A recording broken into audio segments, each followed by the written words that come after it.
is episode 393 of GI Joburg. My name is Steve. I'm joined by Rob. Hello, Rob. That's me, I'm Rob, and that's Steven. We're here for you today and always. Welcome. What are we doing? We're going to first let everyone's minds be at ease. Paul can't be with us this evening, or this morning, whenever you're listening to us.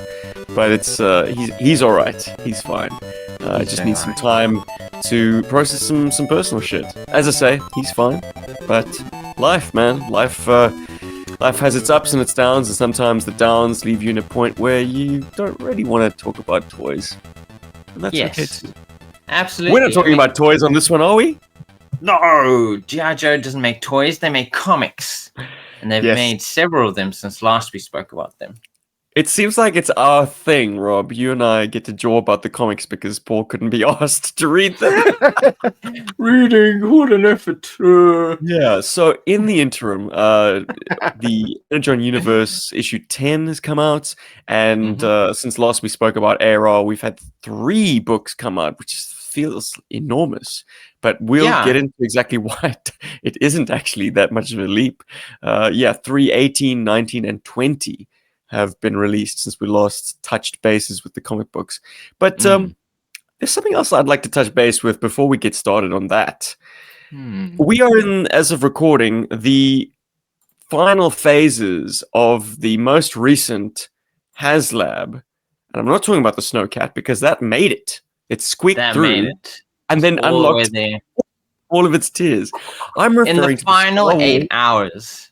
In the final 8, it was less than 8. Well, no, I was just going to say, in the final 8 hours, the thing went from, being funded to being like fully tiered out. I was just straw poll. I was impressed. Did Hasbro cook the books? I don't know. I don't think so. I think what happens is that the retailers come in at the end there.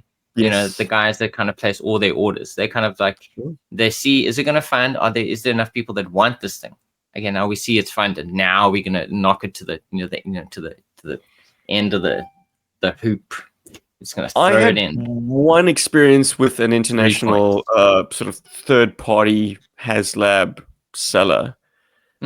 Clearly, they were putting their orders through using a proxy in the States, or in a HasLab territory, so they could do it on the website. And they probably all did wait for the last day or maybe day and a half, 2 days, to make that final order. And the reason I know this is because I tried to, once the HasLab Sky Striker looked like it was going to fund and then also begin hitting those tiers, that's when I jumped in with this third party, and they were like, sorry, mate, you're too late. I'm like, there's still time on the bloody clock. We placed our orders, we can't place anymore. So there is a big dollop of international orders that are happening through like other fan channel sites that happen in the last 2 or 1 day of a campaign. And I'd like to think they've learned their lessons. Will this translate to the Star Wars Vintage Collection Republic Gunship seeing a massive groundswell right at the end? Because we're within the last 2 days now. I don't know. I mean, like, it's basically a slightly more premium version of something that everyone has been able to own before. I'm pretty sure you own one of these in one form or another. Yeah. And I'm not a Star Wars guy, so I'm not authorized to bang on about how this one is bigger, better, badder, has the side guns, etc. What I wanted to lift from this is something that I've been wrestling with about the whole crowdfunding or HasLab model to begin with. And that's campaigns that I have a knee-jerk reaction against. And I think to myself, well, that wasn't a very good idea. And when I see it struggling to make its targets, am I just a gigantic troll for wanting to see it fail? Or is there something deeper operating there where I want to feel justified in having those feelings initially of like, this thing sucks. They could have done so much better with the resources that they have than to produce something that is just a bigger, better version of a previous release. Like, Star Wars has been all over the board in terms of its HasLabs.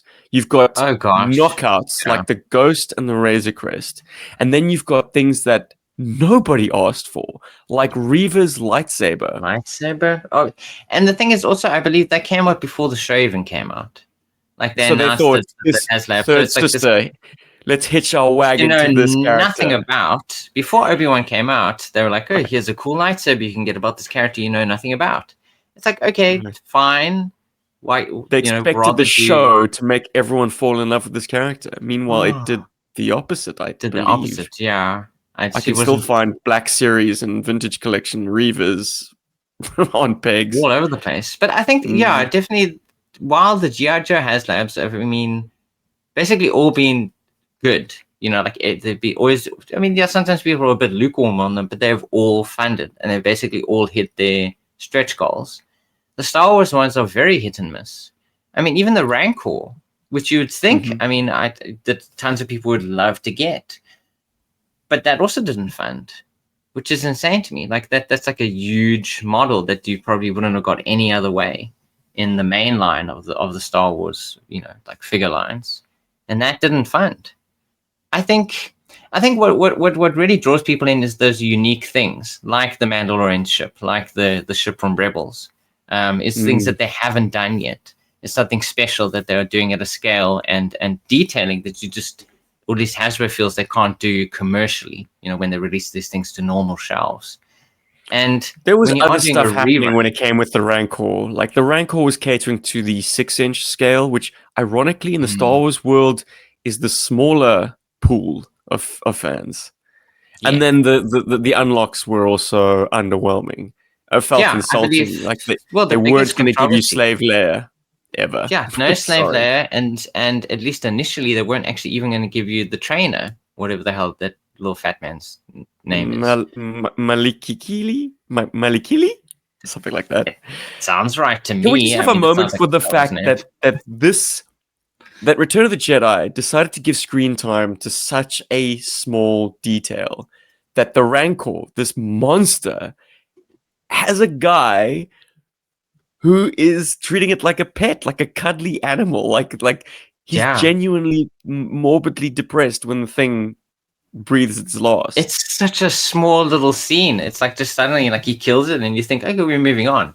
No, this dude like has feelings for this thing. He's like, no. It's, you know, for a third film that was as sort of thin on the characterization as Jedi was, like that's a moment that you can throw up in people's faces and say, this film has got some pathos, some depth, some it's like serious thought about like the deep background characters. Anyways, yeah, getting back to HasLabs and Star Wars and their likelihood of success, what would be a better substitute for the Republic gunship? What in your imaginings would have been a more runaway success than this? What would be something new that we haven't seen before? I'm trying to think from, I mean, like from recent shows, there isn't much like standout vehicles, I feel. I think the key to success is you need a hero ship. You need something like the big Millennium Falcon, because let's face it, like in today's economic climate, the Legacy Collection Big Millennium Falcon, the one that seats 4 in the cockpit, would not be a retail item. This would also be a HasLab. But fortunately, we got it in time. Ditto with the AT-AT. The sail barge was the first thing that really like blew everyone away, and it was massive, and there was no ways it would find its way to retail on its own steam, on its own legs. That's what gave rise to the whole HasLab model. So what is another repeat of that like winning combination of like mega size, never before made, never going to be made unless through this avenue? Wait, the one that I thought of was the Queen's barge, the Naboo, you know, N1. from Phantom Menace, the N1, because that's a big ship. I mean, it's big, but it's not huge. If you look at the plans, if anyone owns the DK books, it's a beautiful ship, and it's kind of has essentially 2 levels. You know, kind of the upper level, which is where the cockpit is, and then down below is where the rest of the interior of the ship is, with the throne room being at the chrome back. or would it be a paint effect? Would be amazing if it was chrome. Can you imagine that? I mean, you have to Wow. do a chrome. It has to shine and luster like the actual ship in the movie does. That's the only And big GI thing Joe I can think fans would of. finally have a Sky Patrol like dropship, like Yeah. something that the Sky Patrol members could jump out of, right? Like Of course. finally, Sky Ravens. Like you got a team of paratroopers. You got nothing for them to jump out of. All of a sudden, HasLab hands you this all silver chrome I mean, spaceship. and it would Basically, be pretty big. I mean, I don't know what the scale would be, but I mean, it would be huge. it's That's a got the wonderful thing to engines do. of an SR-71, Blackbird. So it Yes, has a real world kind of analog, I don't know, equivalent, or it kind takes of. design cues from. So like it could be super advanced GI Joe Sky Patrol vehicle. It'd be Oh brilliant. boy, It would come with a good ton of one. figures. You get the queen. You'd probably get the captain of the thing as well. I mean, you could actually throw so many figures into this thing, and then a bunch of droids. So you can recreate the kind of the escape scene. Yep. When they're Now trying to they escape. did do one, in the largesse that was episode one's toy line. They did one, but while it was big, it was not kind of functional in and of itself. It was kind of a tray system that you would then pull out the side panels to expand the interior, and that's how you would be able to access and play with things like the bridge and the throne room and the Well, that's droid kind room. of smart for the time, I guess. But for HasLab, it has to. I don't know. You Be have the to. same size as the sail barge, basically. Yeah, essentially. So, size of the sail barge. Yes, you can maybe remove panels to be able to access different areas of the ship. Damn Or it, you can do Rob! the landing. I want Yeah. this toy. You know what it also has a ring of, for me anyways, because it has a throne room, because it has a bridge. It's like the Cobra mothership again. Like Joe fans Yes. could take it either way. I was particularly butthurt that the mothership didn't get off the ground because it was going to be like my big 40th birthday present to myself. It was a crowdfund initiative that for some reason was available in Australia, and at a very low sort of buy-in. Like you could put in a little deposit and then lock yourself into getting a mothership. You'd then hemorrhage money, for basically 12 months, which is fine. You can budget that That's way. all The right. problem with Yeah. that crowdfund was stateside, they wanted all the money up front. And like to tie down $1,000 or whatever it was up front within, Yeah.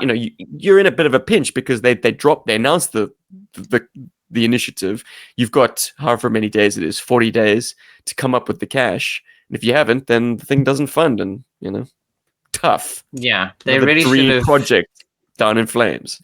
They should have rethought their the financing for that. Then I think it definitely would have. Well, it would have had a better chance of getting off the ground.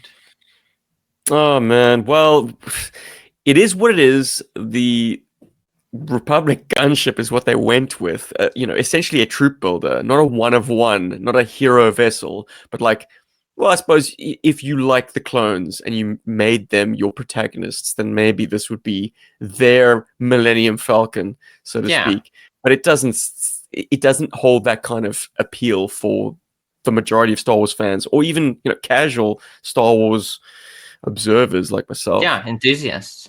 I mean, the only other idea I had as well, it's also from the prequels, is if you did a pair of the Anakin and Obi-Wan, their little ships, but that's too small for a HasLab. Yuck. Even if you did, I know, that's what I'm saying. Like that was the only other thing I could think of that maybe they haven't done yet. So but the three that Star Wars chatter typically, circulate are the Jawa Sandcrawler, which to date has not been done fully. That'd be amazing. The other was a kind of a play set that would encapsulate all the Death Star locales, which would be an absolute hodgepodge. Lego has recently announced this set, so they're doing it. Hasbro dodged the bullet there because it is weird having Grand Moff Tarkin's briefing room or whatever the sort of conference and having room, the throne room next to the cell block, next to the I've docking seen pictures bay. of this thing, and it actually looks terrible. It's like a cross section. It's like a slice out of the Death Star. I think it's the same thing. So it's a It's slice such of a the Death Star compromise. from top to bottom, from North Pole to South Pole, and it has like a bit of the dish on it, and then and then you have the throne room, and you have a couple of other rooms you can visit.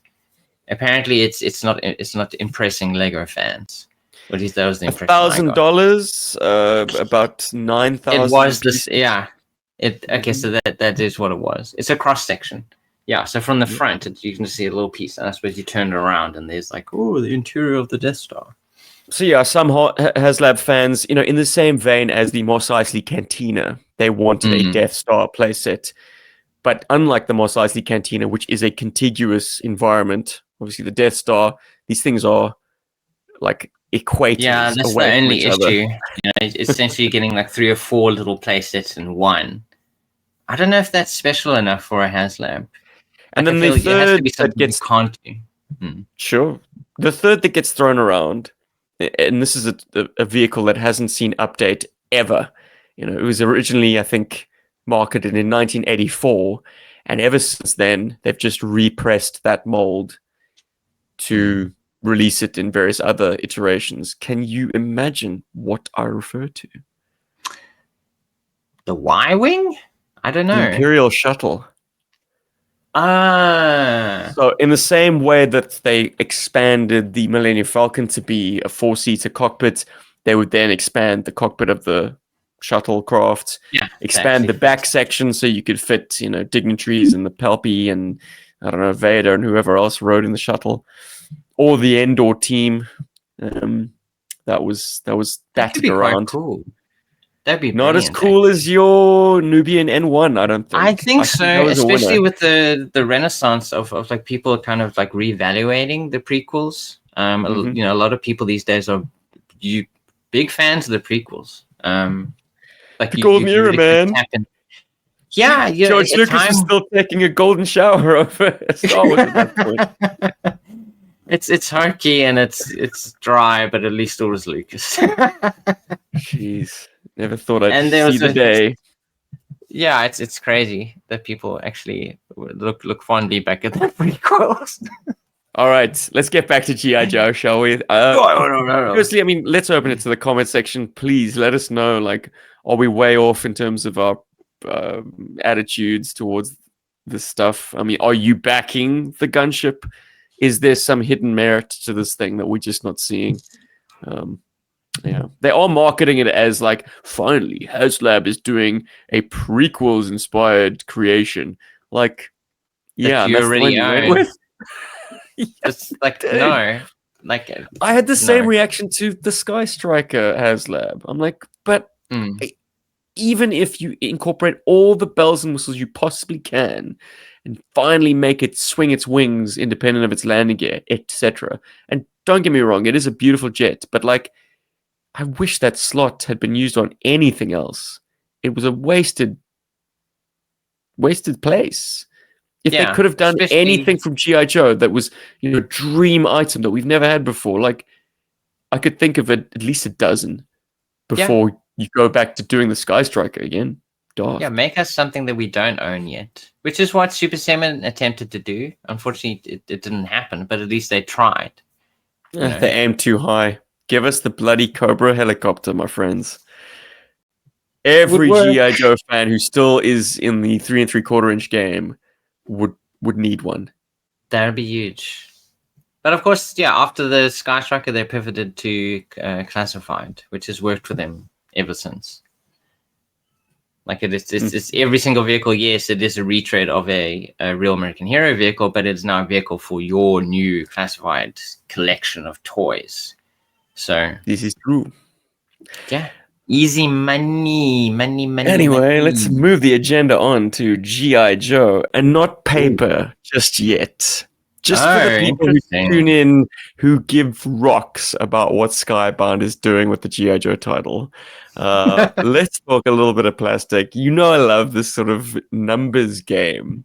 We are doing episode 393 of GI Joburg, and I don't know if we as a podcast have spoken enough about the 1993 GI Joe series. It's true. I'm going to put you on the spot, Rob. You have not been prompted in any way. I want your favorite vehicle from that year's series and your favorite 2 runners up. If you can, I will get yojo.com up on screen and we can marvel over their rather amateurish. This is crazy. Steven is. Look, 3D Joe's does a better job, but 3D Joe's doesn't have all of them on one easy to use sort of interface. Absolutely. And by that I mean like just thumbnails. What? No, you know what? It does. What am I saying? What am I saying? I'm being an idiot. What is he doing, gentlemen? He is doubting 3D Joe's. I've snubbed 3D Joe's. Yeah, that is the wrong move, because they do have actually got, they've got a sort of a vehicle. Just depends on the way that you access. You can get all the vehicles. So Steven knows the secret ways, guys. He's going to teach you something new about 3D Joe's maybe you didn't even know about. If you just click the overview, you get everything. I did it. Of course, to anyone listening to this podcast, because yes, we absolutely are first and foremost an audio podcast with some, visual intrigue. Just a little bit, in case you want to glance at us while you're driving your car, like, oh, those are the vehicles they're talking about. Oh God. No, but I will name them for our listeners. So everything was broken down into the subgroups by this stage in the game. In the battle core line, on the Cobra side, you had the detonator, sort of foam missile firing plunger system, 6-wheeled monstrosity, and the Cobra Ice Snake. And then on the Joe side, you have the Shark 9000, the Ghost Striker X16, and the Mudbuster. Interestingly enough, the Mudbuster and the Ice Snake share wheels. They also share a gimmick that and they share wheels, they share a launcher, and they share this sort of like drop down bash bar. Wow, cost cutting. Hey, at its best. So, of that series, is there anything that you want to save from the flames? If I had to save something, like some of them are just such squares. Like you had this criticism about 1991. I did. I think everything is it's kind of like leaning towards becoming squares by this time. I think probably the most exciting thing from this year has to be the Shark 9000. Yes, it's a giant rectangle on the water, but it's a lot of fun. There's a lot of stuff going on there that you can have fun with. It's got it's a catamaran. It's not a rectangle. Yeah. Okay. Fine. It has wonderful curves. If you reductively boil down every vehicle to its like primary shape, you're going to get a lot of squares, rectangles. Definitely the Shark 9000. Also because it's the one I think I've had the most experience with from all of these. It's great fun. There's just so much little points of interest on this thing, and so many different like little fun launches and different things it can do. And I gotta say, the way that you painted for the listeners. Well, we have a little mine launcher. So there's a little launcher that launches little like round mines. You can fire those things off. It has a water squirter, so you can put out fires with this thing too. I mean, that's fantastically fun. And then right at the front, it has one ginormous torpedo, which is using against something out there. Mm-hmm. And tons of little gun emplacements, and just the shape is great too. I think I like that it's a bit wider, and it can hold a lot of figures. I mean, looking at pictures right now, I think it can hold at least 1, 2, 3, 4, 5 minimum. Carson's example is misassembled. Oh no! I'm the worst. I'll have to point out these little. So what part of this is misassembled? Is it the overhanging? It's the launcher. Water gun? I think the launcher sits better when it's kind of when it's not so extended from the cradle. So there's an orange like sort of clip. Oh, so you can put it in backwards, or it can load through the launcher. I mean, through the clips. Because if you've got it like sort of the way they've got it on 3D Joe's, there's no way to adequately explain this for the listeners. You're just going to have to check it out yourself. But the example they have on 3D Joe's, if you have it loaded like that, your Sharkpedo has very little of that cradle to sit into. Because the Sharkpedo's like top fin would be slid into that launcher's like tooth system, which would sort of push it off the cradle. Anyway, yeah, that's funny. That is funny. Yeah, it's correct in the prototype image on the back of the box. Well, we're getting to the end of the 90s. At this point, he was probably like, I just want to get to the end. Let me get to the end. Let me get to the end. If the other no one cares about the 90s anyways. Yeah, there are no Chad Hukal images of the Shark 9000. So all we've got are the arc spin 3D images. But just so that I'm not bullshitting anyone or trolling Carson unnecessarily, let's look at the assembly instructions. And yes, the launcher sits my way. Yeah, so basically the little arms come out either side and they essentially cradle the launcher rather than having the launcher be attached to the end of the little arms. I see you're doing as bad a job of explaining this as I am, but yeah, well, whatever. Shark 9000 owners know what we're talking about. And if you visit 3djoes.com, you'll get to see what Stephen is talking about. Go visit 3djoes.com. We spent way too long giving flack to a man who we all owe a great debt to, actually. So let me put a sock in that. Okay, Shark 9000 tops Shark off 9000 for sure. Favorite. That'd be my number one vehicle from the base lineup from this year. Do you have any curiosity when it comes to the armor bot? The armor bot. It's awesome. It doesn't feel very Joe to me. I think that's my only issue with it. I mean, I think I always loved it growing up. Like, I liked the concept of it and seeing pictures of it. And I never understood the scale of it. I knew it was big. But I have yet to experience it in real life too. Yeah. Is it small child big? Is it Kenner 80s at big? Or is it like Chicken Walker big? Like, like where does it fit in the scaling? We've never seen a figure next to one. Yeah, that's the problem. I mean, now looking at the pictures from 3D Joe's, it looks pretty tall. I mean, the GI Joe fits in the head of the vehicle or the walker. I think I like the concept of this, but it doesn't sit well with the rest of the Joe vehicles so much because it's a walker as opposed to like a wheeled land vehicle or a flying vehicle. And would you use it terrestrially, like on Earth, or is this purely a space weapon? In which case, it's got a very niche role. The Defiant and the Crusader, those things, you can get them into action fairly easy, fairly briskly. This thing, I mean, I think the assumption is that it's in the hold, like the cargo bay of a Defiant. Yeah, and then they drop it out. But, it doesn't obviously size that way. You can't practically play that out with the toy. This thing is obviously way too big to fit in anything, except maybe a flag deck. I mean, I'm not saying it's terrible by any means. I think it's great looking vehicle or toy. I think as children, we would have absolutely made this integral.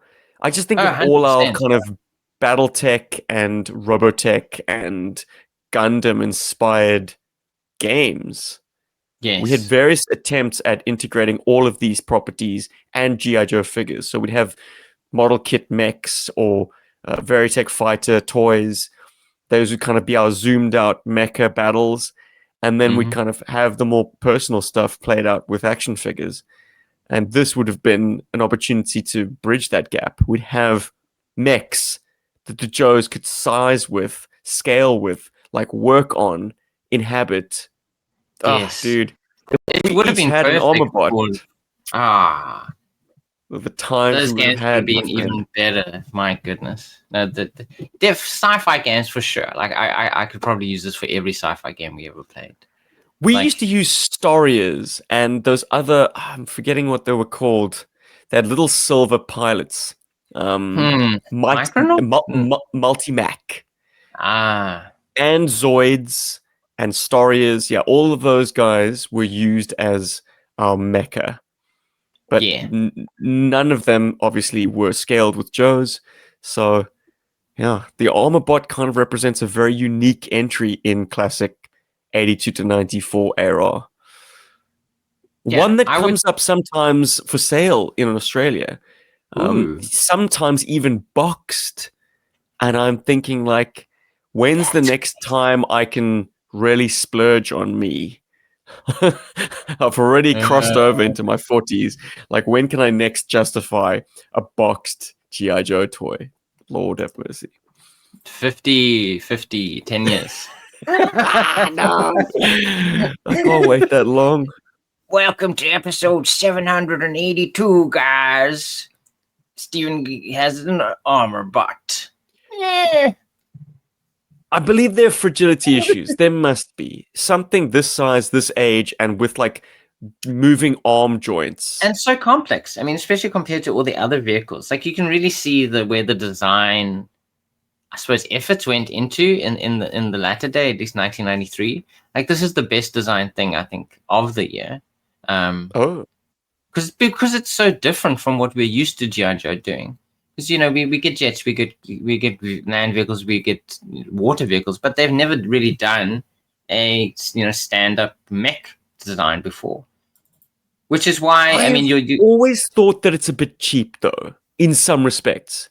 Like the fact that it's not the legs aren't individuated and they've got a kind of a cheat roller system. I was about to point that out. The cockpit has absolutely nothing in it. It looks very bare. It looks like the classic Kenner AT-ATs and ATSTers or ATSTs, in that you're just dealing with a very underwhelming like cockpit interior. Like they clearly didn't expect kids to play with the interior of these vehicles much, so they were kind of ugly, under designed.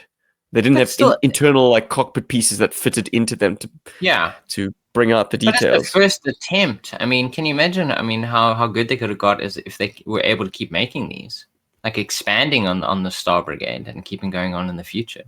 I think these could have gotten very, very good. I think it's a first attempt. I think it's just pretty well designed. It's unique. You got to give it that. All right. Anything else you'd like to bring attention to from 1993? We all know what your least favorite toys are. Oh yeah, no. The first thing that will stand that fire is probably both the battle axe and the pile driver. Those are. I'd be encouraging the flames. I'd actually probably throw them into the fire. I'd be like, you can take these things. Give me a little bit of extra time to kind of get out with the vehicles that matter. I think. Yeah. I mean, I haven't played with Merry Christmas to you. They're coming. Oh God, no! Oh no! Well, I guess I'm having a bonfire on New Year's Eve. Beautiful. All right. Okay. So, any honorable mentions? I mean, you can't ignore the monster block. Yeah. Ghost Striker. Yeah. That's also. I mean, as a latter day, I mean. You've kind of made me like this a bit more, and I think it was Hans as well that kind of like made this feel more special than just being like You've done this before, Rob. It wasn't Hans. I really Hans was talking about the Thunderwing jet from 2005. God, I keep doing this. I just feel like he makes everything cooler, Even if he hasn't actually talked about it, I feel like he must have talked about this. Because it has there was an episode that I had the delight of listening back to, and it was just you and Paul talking. And you were talking about this, and he was talking about the other jet, and you both thought you were talking about the same jet. It's very amusing on the re-listen. I love it. But yeah, it's a fun little jet, and yeah, it's not oversized. It's playful. I prefer smaller jets because it's easier to fly them around and have fun with them. So let me just caution anyone listening to this and not familiar with the toy. It's not small in that it's not like the Liquidator and the Ghost, the Storm Eagle. It's not one of those. Those are undersized. They know what they are. Oh yeah. I mean, I'm not. This is as substantial as a Conquest X30. But then added sound and light features, pushing it beyond the Conquest in terms of, I suppose, how how deluxe it feels. It's a heavy toy as well. Even before you put batteries in it, just the weight of the electronics make this a chonky piece of plastic. So it's not a cheap piece of. Oh yeah, no, I'm GI not saying Joe it's like tiny, but I mean it's small compared to like the bigger jets, like the Sky Striker and that. Like it's small enough that I feel like you can have more fun with it. And the weight. But it is modeled on an F-16, so it should size smaller than a Tomcat, which is a behemoth. Like it's a giant. So it's appropriate size, which is great. And it's nice to see a new jet and later in the line. Do wish it was a single-seater though. Would have meant that the cockpit didn't have to be so large.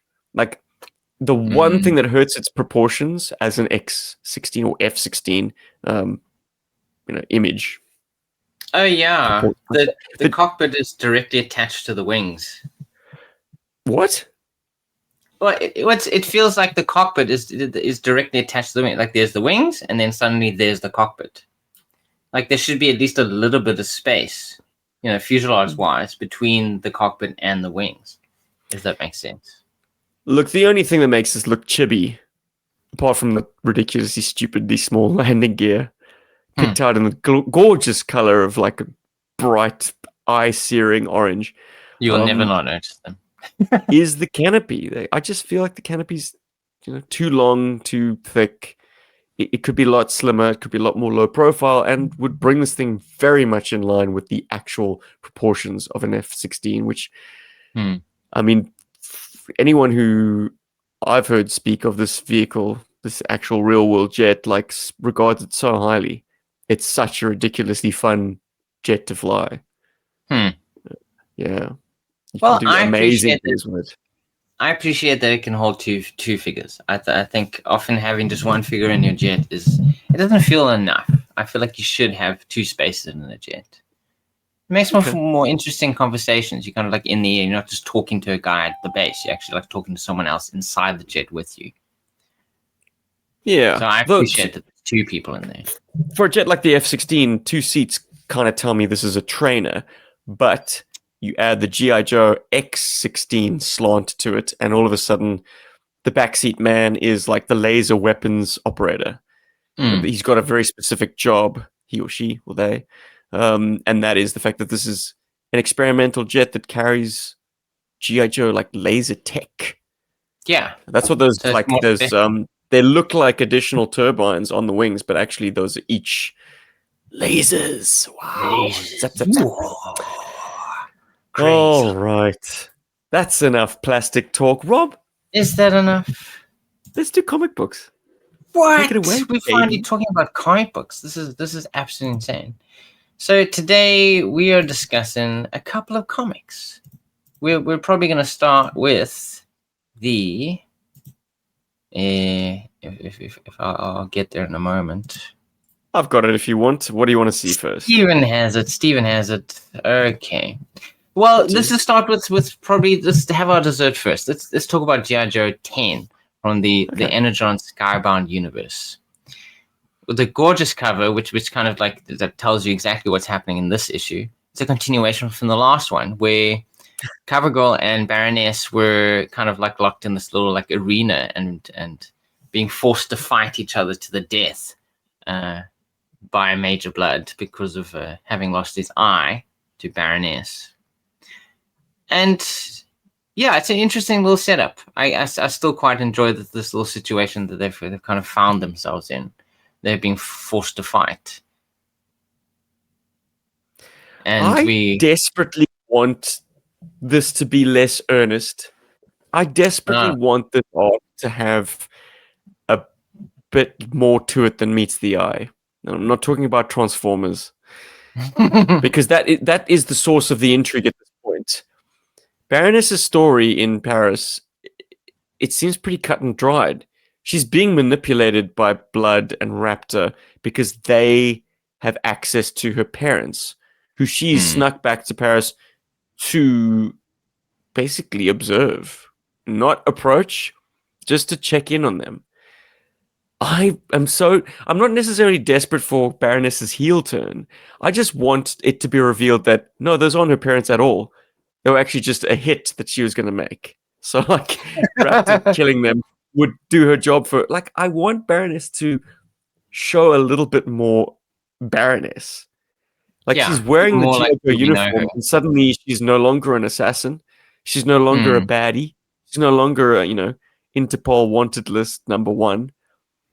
It feels very convenient that like her past is hand waved, and now she's beyond altruistic. She's like a character that we're supposed to feel sympathy for because she's got parents. She's got this kind of leverage that exists on her. Whereas if she was just a total irredeemable baddie, she wouldn't care. She probably would be like, "Fine, you kill my parents. Get rid of them. Can't stand the bourgeois, piece of shits that they are. Rich. They always treated me badly." Exactly. Do you think this is a Black Widow situation? I mean, if you think about the way that Black Widow was characterized in the Marvel animated, in Marvel movies, she has a very dark history. She is an assassin. Like that was her job growing up. And at some point she kind of like turned it around for herself and she becomes a hero. Like, did you ever feel that with Black Widow, that they didn't characterize her enough as a killing machine? Someone who spent, the majority of her life killing people? Or did you root for her? Yeah, you're probably right. Well, it's hard to imprint that kind of villainy on a leading lady like Scarlett Johansson. I think it's a case of the actor defying what we're supposed to feel for the character. She's posited as a good guy first, and then you start hearing about the Red Room and what it means to be a Black Widow. Like, comic book lore has her as a baddie first, then she kind of steps into the light. But I mean, look, by the time we started reading Avengers books, all of that was ancient history. Yeah, no, I mean, she was an Avenger in the 60s, I think, yeah. Yeah. Well, I suppose, with the Baroness, like the only way we've ever experienced her is as a villain, from the start of ARAH all the way up to essentially the first issue of, the new Energon series. She's always been a villain. So I think it is very difficult for us, with our history with the character, kind of like see her as anything else. And we're just constantly, we're waiting for her to kind of turn. Maybe she just hasn't been given enough of an edge in this. Like, we aren't seeing the badness in her. They kind of just constantly, like, she bitches and moans a little bit about stuff. Yeah. But that doesn't feel like evil enough. Like, there has to be moments where you do feel that this is someone who has had a bad past and is not easily kind of accepting the path of the righteous, I guess. I guess I'm just basic enough to want to demand a more concrete reason for why she not only is kind of turning over a new leaf in the hopes of maybe some kind of pardon. I don't know. Is she after some kind of reprieve from the law? Why is she putting her life on the line? Because it seems pretty obvious to me that she's got a lot going for her. She could just sit this one out. Yeah, she still has all those connections. I mean, she very easily, I think it was the last issue, she kind of gets a private jet going. Private plane. She has ways of kind of at least thinking in her own mind that she's kind of escaped, the gaze of the GI Joes, but then CoverGirl does show up. Yeah, I mean, this is obviously a point that does bother you because you bring it up every single time we talk about the Energon Universe, but it's a running concern, I guess. Like, it is one of the elements of the Energon Universe issues that they haven't really explored enough, is to explain why she has chosen to be more good than bad. And I do get that. Maybe it's love. Maybe she wants little Dookie. Maybe she's into Duke. Yes, it could be. She's into little Dookie's Duke. Could be that. I mean, we don't know. That's the thing. I mean, I think you're right. They haven't explained this. They haven't set it up well enough for us to really believe it yet. Is it a long game? Is it infiltration? Is she going to be revealed to be baddie numero uno? Like, time will tell. Maybe I'll eat these words. Maybe they're going to stay, keep this up. Maybe she'll be good indefinitely. forever. Yeah. I feel like there are hints. I mean, at least Destro, he has shown an interest in her kind of like in her methods during battle. So it is possible that she might be won over to the bad side. But I suppose the writer himself is just trying to do something completely different with her. It But does keep adding the most interesting wrinkle to have this sort of Damocles on both sides. When's Mercer going to show inclinations towards defection? When's Baroness going to betray the Joes? When? Yeah. Are these ticking time bombs? And that is hopefully keeping longtime fans reading, I mean, well, obviously we're reading everything else in the issue. And there's still interesting stuff going on there. But these are, I suppose, niggles in the back of the minds of longtime fans. Like, when are you switching over? When are you switching over? All right, let's switch over to something a little bit more superficial. Raptors, I wouldn't even say redesign, Raptors' complete sort of revamping to being GI Joe's answer to the Vulture. It's very much in line with his classified toy, so, if this is taken as marketing material for plastic toys, mission accomplished. It's treating that toy seriously and not like some kind of joke. Huge respect for this guy. And he sounds very dangerous, I mean, they do establish he kind of just one day decides to be, a hired killer. But he seems to really know what he's doing. And I don't imagine Blood would hire someone that was as ridiculous as Raptor has been portrayed in the past. Yeah, no, he's potent. I don't know. I feel like there's a middle ground that I probably would have enjoyed more. That yes, he's got all this tech, but at the end of the day, he's just he's got no combat experience. I would still play him for laughs, but then again, I'm not precious about the character. It's just Raptor, but we do get to experience Blood's bad poetry. He was so inspired. Word. It's so bad. It's kind of good. So I didn't mind it at all. I thought it was pretty decent, but then again, I'm no poet. It was, well, I don't know. It's bad enough. So shall we share this with the listeners? What, you want to read it? Good Lord. Yeah, I'll read it. I have it up on screen. Are you gonna attempt the accent? A sound I usually adore until I could no more. The metal pierced the back of my eye. Thankfully, my brain didn't go bye-bye.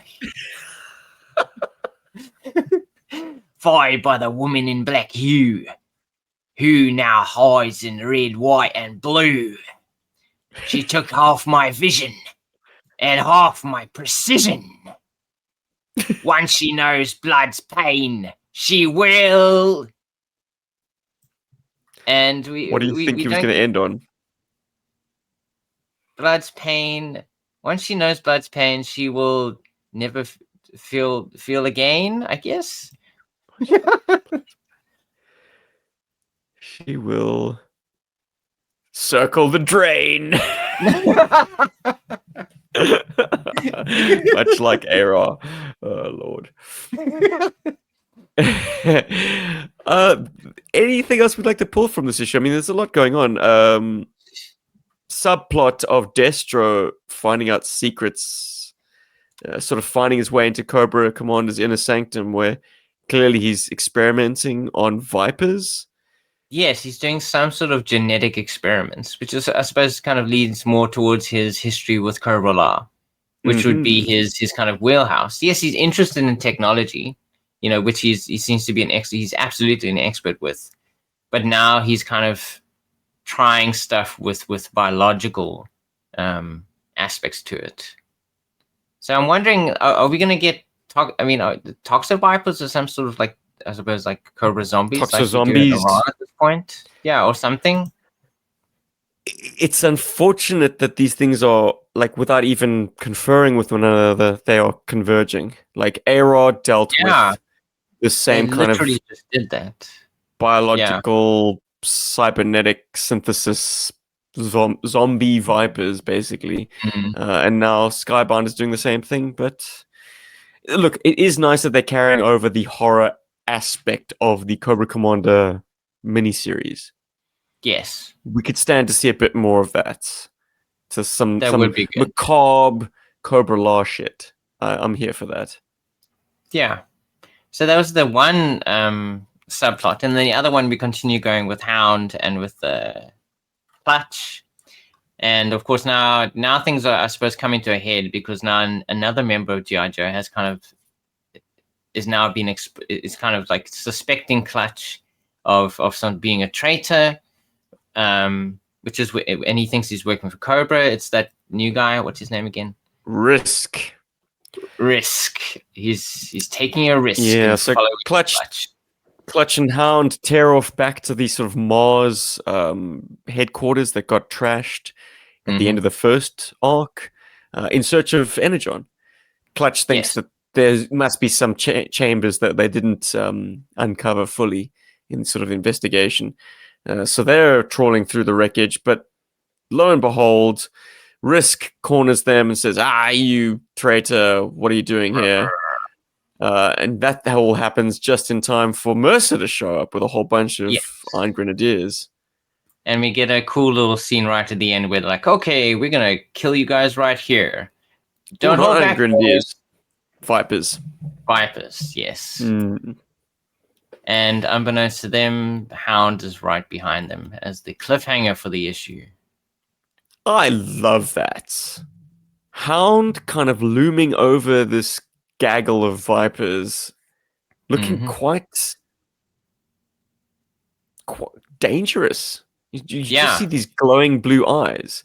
You never imagine Hound to be threatening, but like if he just swiped all those meat bags right now, I mean, how a 18-foot tall, 18 foot, is he about 18 feet? I don't know, guess maybe. Robot can, the kind of damage that they can do to a human body. Yeah, just like physically. Yeah. No, I mean, we witnessed it with Starscream killing, Duke's partner in the very first issue. It should be quite easy for him to waste all of those guys. And also it's a great ending because also it kind of pushes this subplot forward very fast. Because it's not only, like Risk is, he's like suspecting Clutch of being a traitor. But then there's the turn of actually now he realizes he's been conspiring, or that might seem to him conspiring with the robots, that they are, which is what their current mission is. Right. So it kind of moves that entire thing very fast. Like suddenly, like someone else on the Joe team knows about his. Is Risk in on the giant robots thing? I thought that was between Hawk and Duke. I thought the whole Joe team knew about that. Like they knew that that's what their main mission was. But also Cobra comes up and then Cobra comes up at the same time, and that they're currently dealing with Cobra, but also their main objective is this robot menace. It's not a secret, as far as I can remember from the issues. So it's kind of cool because like sometimes I like how some things kind of move a bit slow in these issues because like the confrontation between Blood and Barons kind of goes over 2 issues and it kind of moves at its own little pace. And Hound kind of getting familiar with Clutch. But then suddenly, like just with one page and one little situation at the end of this issue, suddenly there's so many possibilities of like, the story's moving forward faster in the next issue. And a huge action scene, hopefully. We're going to get in issue 11. So in general, I really enjoyed the pacing of the GI Joe comic, the Energon Universe comic, because there's always something happening, but he kind of takes his time when he needs to, when he wants to flesh out certain things. Like we get, a whole origin story for Raptor. We spend a whole issue of like Baroness kind of going out there and kind of seeing her parents or whatever. But at the same time, suddenly things like speed up like very fast. And it's like, wow, what's going to happen in the next issue? So yeah, 10 issues in, I'm still very excited for what's to come. And of course, because of previews that we got, we do know at some point we're going to get the Dreadnought War. So which that's going to be I've been cautioned by other commentators, like even saying that title is a spoiler. Because at this point in the run of the comic book, it doesn't feel like it's been given much prelude. I mean, we've seen a bit of Buzzer with his chainsaw Yeah, there was arm. an issue 9, I think, yeah, where they kind of just very hinted like what was happening with the 9 or 8. What was happening with the Dreadnoks? Well, it's not our fault though, you know, like literally it's advertised as being the Dreadnought War. So it's just on us for the publishers themselves naming this thing so brazenly. So yeah, and slipping the cover art out also kind of does give you a firm idea that no, the Dreadnoks are this tangible threat, big enough to contend with Cobra at this point, and yeah, Cobra Commander at least. Which is kind of crazy. It just occurred to me that maybe those 3 Cobras in the tank that Cobra Commander is experimenting on were recovered from the swamps, like because you see Cobras that Buzzer has actually kind of dismembered and mangled. It could be and that, the guys in those tanks look like they've been, you know, they've had limbs chopped off and looking gory. But you know, I'm sure Cobra is never short of fresh bodies to throw into tanks. So could be, maybe it's just maybe somewhere that's else, a nice another random connection. battle. Maybe. So, ARAH, Rob, anything grab you, dude? It's a lot of issues that have tumbled by, and we've kind of blinked, and all of a sudden, 318. Well, you blink and it feels like nothing's happened. I don't know. It's weird. Like things, I don't know how the pacing is in there, but it feels like we're just going round and round at this point. Because so you know, catch anyone up? Yeah, what you mean by that is like within the space of 20 issues, so 301 to 320. We've had this kind of infiltration and exfiltration of Cobra Island three times. 3 times. This is the 3rd year. Currently, by issue 320, another team of Joes has left the island. And then, of course, we have Springfield. They've visited Springfield. They left Springfield. And they're currently visiting Springfield. And they'll very soon, by the end of issue 320, leave Springfield. Comings and goings, man. I don't know. At least the art is always gorgeous. Like Paul Pelletier does a fantastic job with, like, across the board. Like if nothing else, I enjoy looking at these issues, and like his interpretations of vehicles a lot of the time are always good.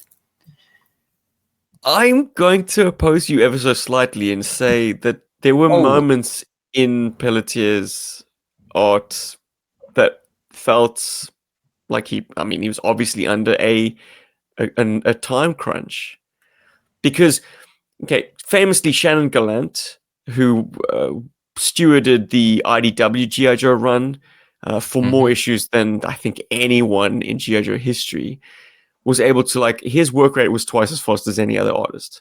So he was a perfect match for Larry, who, you know, would occasionally miss deadlines and things got quite crunchy. But the man couldn't be rushed, so SL Gallant just kind of sucked it up and plugged on. As a result, his style was quite loose and you know, like, not as fully rendered out as you know, if you conjure up like classic Joe artists who like really got the proportions, everything just so bang on to the toys. There were moments in this where I was like, okay, it's a bit funky. Well, particularly vehicle stuff. Vehicle stuff is difficult to do, for sure. But I found the vehicles quite good overall. But then I suppose I don't pour over them 24 hours a day, like some of us do. Well, Rob, you have a vehicle that gets a nice feature, and I don't possess this vehicle.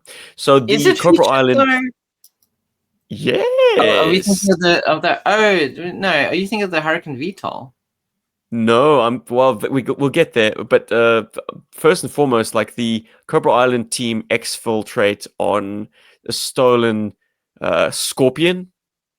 Yes. Jeep, the Cobra Scorpion Jeep. Yes, that is true. That you own, I don't have. Well, I thought it looked great. It looks great initially. But that's the thing. I think he's able to. Yeah, over time he will, but like he does his feature pages. You know, there's wonderful detail, and then that image of the vehicle will stick in your mind when he has to draw faster. and looser in later portions of the issue. So I think he proportions out where he does his focus, and he kind of like puts extra effort into the images. Like you'll often see that there'll be like a featured page or a featured panel or something. But yeah, I think in general, I think that the vehicles do look very good to me when I'm reading these issues.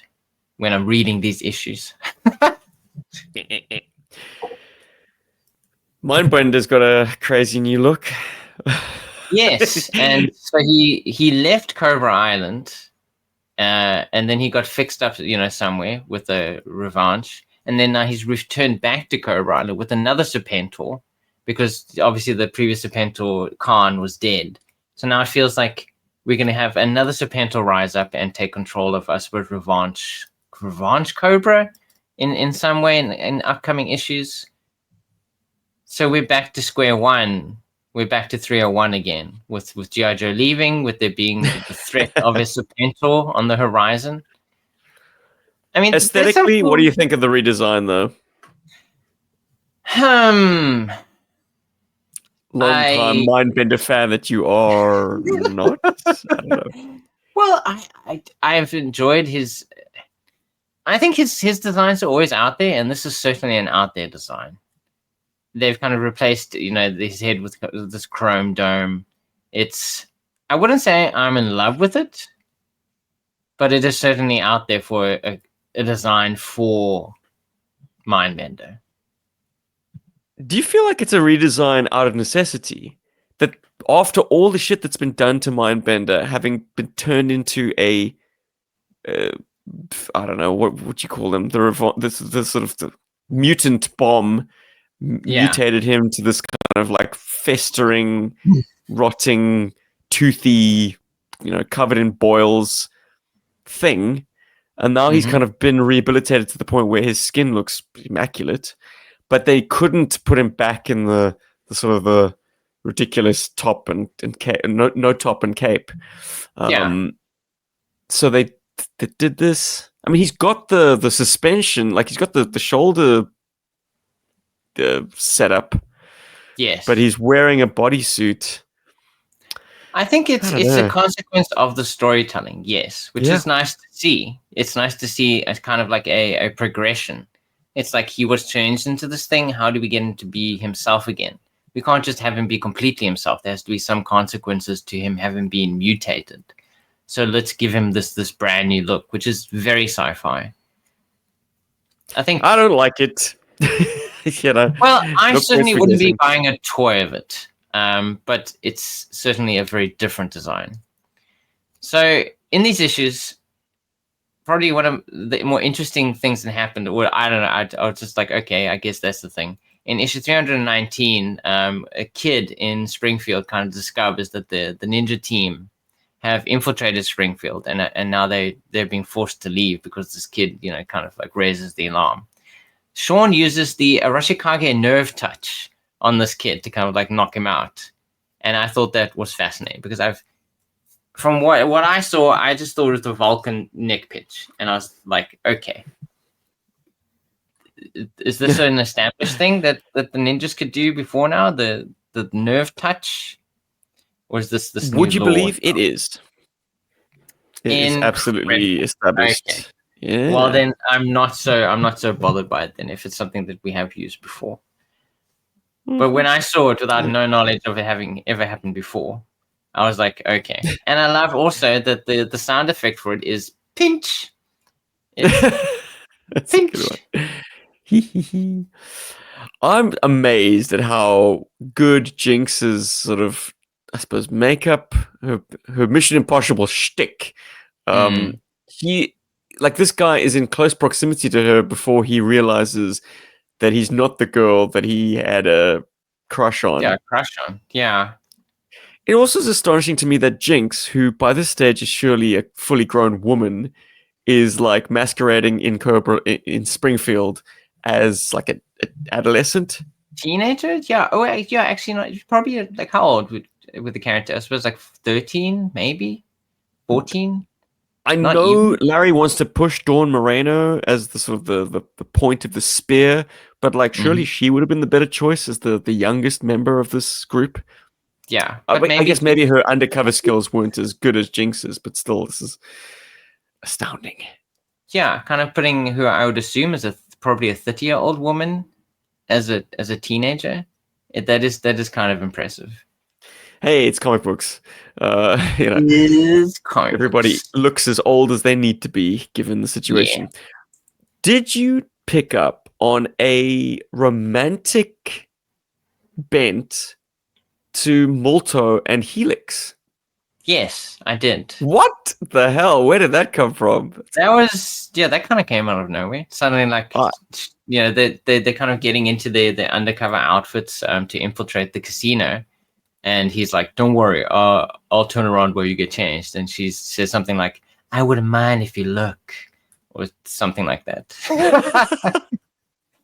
And later in the chase, as they're kind of no, they're leaving the island as well. He's like, "Wow, I've never yeah. seen a woman use a knife like that before." And she's like, "I can handle more than a knife," or I don't know what the exact line was, but No, we've got to find it then, because this is where the juice is, man. This is what GI Joburg's concerned with.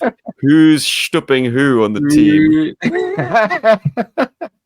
I mean, Helix, the sort of total battlefield awareness, like I suppose autistic almost, like computer, is now being humanized by having a relationship with Molto. That's interesting. possibly. I'd I read mean, I'd read a subplot about that. it's the blossoming of that. I mean, at least in the last 20 issues, there's been no establishment of that. But yeah, he is very much taken with it. She takes out a blue viper, I don't know what they're called, blue ninjas. Oh yeah, here it is. Yeah, I'm not sure how to pronounce that word. Grabe. That was the most gangster thing I've ever seen. You say that to all the girls. Mm, Okay. I'm here for it. Why not? They're the why? next Lady J and Falcon. I mean Flint. Let's do it. All right. Steve has another nitpick, and this is a Oh, recurring one. So forgive me if you've heard this for the umpteenth time, but for anyone listening to this who hasn't heard me on the subject, can they please get rid of the reference material that uses that stupid fucking Chap May helicopter as the Cobra? I'm going to say the word, even though I don't like to. Aspid. Because that is a custom job. Someone even knocked out box art for it, but I don't know if it's in reverence or respect to this customizer's wonderful work, or if somehow it's gotten so buried in the reference material that people think this is a legitimate Hasbro release and therefore like on the model sheet for like Cobra transport helicopters. It could But can also we ditch be that shit? It's awful. it could be a top result on Google. Maybe if you Google like Cobra helicopter, Search and this is engine one of the top spots. optimization. That's it. God, That's I'm probably gonna what do it it. is. People have looked I'm gonna at do this it thing right so now. much that this is assumed. Even if if they know it's not the real thing, like it's the easiest thing to search, and maybe it's like one of the top results that come up, and they see it and they're like, okay, Oh, cool. That's what that thing looks like. it is the top result. There Michael you go. Golden's issue, the yearbook issue that like really fleshed out its design, is some hits below that, and that drives me absolutely crazy. It's Yeah. because the stupid word has become common parlance, the Cobra Aspid, which once again, whoever made the custom box, that's their creation. They gave it that acronym. This is not official by any stretch. But it's Yeah. on histank.com. It is the first hit. That's the back of the box on histank.com, and then the front of the box. And then after that, we've got Cobra Transport Helicopter from the Joepedia fandom page. There we Yuck. go. When you're in a pension, you need those reference sheets, or just you need something to reference to be able to make this thing. You would literally probably just click that first result. Be like, bam, there it is. Let's put this in the. Well, I'm sure that guy is feeling very chuffed that his custom is featured in multiple issues of GI Joe. So good on him for getting So this is where things get a little bit loose. Vehicles start looking a little bit janky. Acceptable. I mean, this is nothing new for GI Joe. It draws attention to artists who were able to panel for panel, page for page, always keep the equipment looking like incredibly well proportioned, properly rendered. Like there's a whack ass looking Rattler. I'm hovering on it right now. Like, yes, hell? I just assumed it's a new generation Rattler. That's what my assumption was, is that because everything else in the issues look basically what I remember the toys to look like. Almost everything else. Except, what is this? So Steven's also on a panel now of the sea vehicles. What is the white and blue thing? What is that meant to be? So that is a recolor of the moccasin. It's called a fang boat. Oh, okay. So that's why I didn't recognize it. I thought it was some sort of He-Man vehicle, and I was like, okay. This popped in here also, somehow. there's a line flub. I mean, if we're gonna nitpick, let's go all the way and just show how nerdy we are. So when in the scene, yeah. When the guys are when they're leaving Cobra Island, so Molto's team with Helix, with Muskrat, with wetsuits, they're deciding which Cobra seaborne craft to steal. Yeah. And they say, let's take the airboat. It's got the biggest capacity. Well, the airboat would then probably refer to the moccasin or the fang boat. That is an airboat because it's got the big, fan up out of the water. What they actually were referring to was the moray, which is a hydrofoil. Different thing. Yeah. And it would be the fastest as well anyway, because it is a hydrofoil. But they're getting harassed so much that they're not getting to engage the hydrofoils at all. Use it. Oh, no, wait, they are skipping over the hydrofoils. They did use it. Yeah, they used it a little bit there. Nice.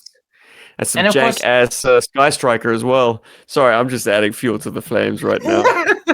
Wow. No, that's fine. But like we are kind of going through this rhythm though in this kind of like the plotting of these issues. We kind of have very slow issues where essentially we cover the same ground over and over again, and then suddenly there'll be one entire issue where all of the action occurs for all of the different storylines.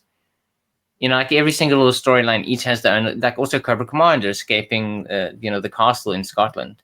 It's the Springfield team. They all have to leave now. It's the island team. They all have to leave now. So it's kind of like the pacing of this. I can't. This is a positive. The pacing of this is breathless. It is moving so damn fast. But at the same time, I'm thinking this is issue 320. Larry's clearing the board for another trade paperback. So it's like 321 has to be a reset, a new mission, a new essentially. thing. But of the 3 issues, 320 is probably the best of these three because it is basically just action the whole way through. And it's just kind of cool to kind of like just have action and have them, being shot at and stuff happening. Because once again, an appearance of my favorite Rattler kind of cheat, and that's something that the toy could never achieve. I think not even the classified can do it. Using the turret to fire forward over the cockpit canopy. Yeah, it definitely. That's something that in the Cobra Island Civil War, we've got a lovely splash page of a Rattler doing that to a Mamba, and we see it again here. Instead of using the chin gun of the Rattler, the jawbreaker cannon. That would be your first choice, really. You've got the gunner in the turret firing over the head of the pilot. I can get it. I'll be okay. I'll help you out. It almost looks like the gun tub is kind of elevated, like it can kind of like raise up out of its socket. Like kind of rise so that it can peer over the canopy. And do the shooting. So that would be aerodynamically very hazardous.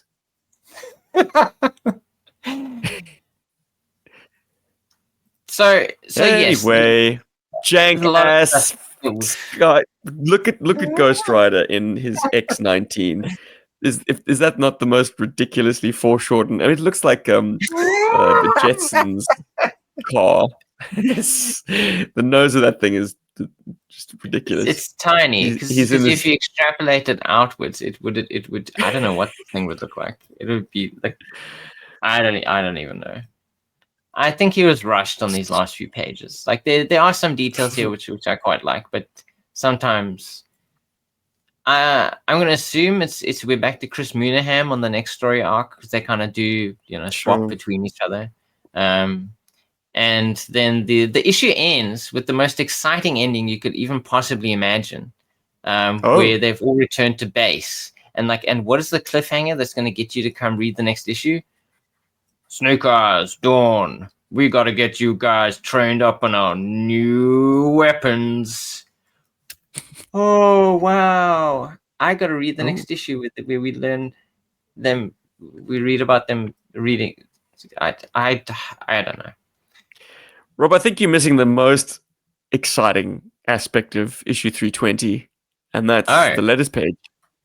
Yes, actually, I was about to say. So in this letters page, we get a longtime fan and friend of GI Joburg, Mark van Leuven, has a letter published, and not just a letter published in this issue 320, but images, so pictures, because you know how we've shared the wonderful art books that he produces with you guys, and he actually took images inspired by the silent issues, the new silent issues that they did a few months ago, and he basically took images, or he created pictures inspired by those issues, and we get to see the wonderful special effects that he uses, creating the flames that he does and the angles, using all of his figures to great effect. And as always, they look fantastic. And it's amazing to see him featured in a published issue of GI Joe, which makes me so happy for you, Mark. Congrats. Yeah, man. Love that. And love to see friends of ours, Mark Seddon from Talking Joe, frequently with letters published. Yeah, issue 318 and 319. So it's wonderful that they're recognized, which I think is quite cool. GI Joe influences. Yeah. Also, if you scroll a little bit down, you also get to see, all these people watching, you'll get to see his picture of Spirit and Freedom. Interesting rifle that Mark's got there. I'm not familiar with it. It's got like an eye hook that he's passed a bit of a cord through. Oh, okay. Must be a competitor brand, or maybe it's one of those was it the 30th anniversary salute figures? But I don't think so. No, that's something else. Maybe Sergeant Savage. There aren't that many figures. I mean, in GI Joe that have little lines attached to them, do they? Accessories. No. I think the line is probably custom. I just think finding a rifle that has those little eye holes that you can pass line through is few and far between. Anyways, Rob, any closing thoughts on the books? Are you going to be keeping up with them? Definitely, the Energon Universe one, I definitely will. I find with ARAH as it is currently going, the pacing of the issues, I actually prefer to catch up with them when a couple of them have come out. Yeah. Sure. So I think with that, I'll kind of keep it on the back burner. 3 or 4 months from now, I'll kind of look back and be like, okay, cool, there are a couple of issues to read. Because I am personally so annoyed with the pacing and the way that the story feels so cyclical that it kind of feels like we're just going around in circles constantly. That there's nothing interesting for me to really get out of it to enjoy out of current ARAH, unfortunately. If you are current with these issues and we've missed something, if there is an angle that we are missing, completely oblivious to, let us know. Sing out in the comments. I think the importance of reading ARAH, quite simply, is it is astounding that the book that we started in 1982, hell, neither of us were born back then, but that is our sort of book du jour of GI Joe. is still being authored by the same guy. Let's see how long this can last. I mean, it's comic book history, surely, at this point. I The feel fact like that it's gone through that. multiple publishers, but it's still the same story being told by the same man. Yeah, so I'm very proud that GI Joe has this massive milestone in its pocket. Like, GI Joe is still relevant as a result. Like, I think, you know, in the I think comic so. world, it's a very unusual situation. In fact, I think is there another author who's been writing the same characters for 40 years? I can't think of anyone actually, and also Almost exclusively. Like, you know, obviously Batman's been going for 100 years almost, well, 80 years, but different multiple writers. authors. And also passing from one publisher to another. Because when you acquire a license, I mean, there's no obligation to get the exact same writers. You would essentially get people that you, as a publisher, work with frequently. You know, you have your own pool of writers and artists. But every time they're like, no, we need Larry back. Like he understands. Big shoes to fill. For sure. But yeah, let us know why you guys like these issues. I mean, you know, maybe, yeah, as Steven said, maybe there's something we're not seeing. Yeah, or tell us why you don't like them. I mean, that's fine. You can hate them like we do, and that's totally valid. That doesn't take away from anyone who likes these issues. If you're absolutely blown away by these things, that's fantastic too. Enjoy your entertainment your way, as always. For me, the big draw would be if they nailed the vehicles, you know, in the same way that, like, a Rod Wiggum or blanking on his name, Ron Wagner. Ron Wagner, particularly, that man had mathematical precision when it came to depicting the toys. If the book had that going for it, that would be my in. It's not enough to just do these deep recalls. I want them to look right on the page. But as I pointed out, like that Rattler, the Aspid, the various Cobra boats, I'm like, points for trying. I'm glad the script called for all these things, like this Scorpion 4-wheel drive, but they don't look right. So it's a slap in the face, man. Get out of here. But hey, I'm no artist. I make no bones about the fact that I'm an absolute schlub. So my opinion might be trash. Your mileage might vary. Enjoy what you enjoy. I'm not here to yuck your yum. But we've been GI Joburg. This is episode 394. We've talked about Star Wars. 393. I'm jumping ahead. We talked Star Wars. We talked 1993's Battle Corps vehicles. And now we've talked about some comic books. What do you think? Let us know. Tell us. We also have email, arealamericanhero@gmail.com. And if you want to support us, Patreon, we're on YouTube. You've got memberships here. You keep the lights on. You give us coffee. It's amazing. And join us next time, 394, where hopefully Paul will be with us and we'll be all together. And I imagine we'll talk about our adventures at Comic-Con Africa and all the cool stuff that we found. I even found GI Joe stuff. Isn't that amazing? You don't know what these are, but I'll tell you about them in the future. So there's a cool cliffhanger. Join us to find out what these things are. What is this? What am I reading? What? I don't know. I'll tell you next time. Rob's been reading Joe. Berg. Later, guys.